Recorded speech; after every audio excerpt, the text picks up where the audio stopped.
Негизи сіздерге дагы айтарым, билбеймин дегенден уялбагыла. Ар жерде фатва бере бербегиле. Ар суроого жооп бербегиле. Устаздар жооп берсин. Бул мутахассис ошол кесипте болгон кесипкөй инсандар бар. Балким мен 23 жылдан бери соцсет аркылуу маселе башка кылып келген менен менин суроолорго жооп бергенимди көргөн эмессиңер. Бирок эмне үчүн? Мен Кудайыма шүгүр, ошо маркум Молла Абсаттар устазыбызда Мухтасар Бекая, Шарбекая, Хидая Мушкаткача окуганмын. Ташкентте да окуганмын. Балким Ал-Азхар университетинде шарият факультетин бүтүргөнмүн.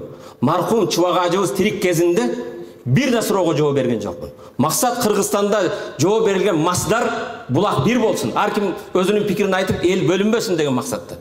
Бүгүн деле мен ошону чакырарым. Паланчы устаз андай деди, пустанчы устаз мындай деди дебестен, белгилүү ошол кесипкөй болгон, илимине даянып турган устаздарга ыктыда кылалы, ошол устаздардын алкыш батасын алалы.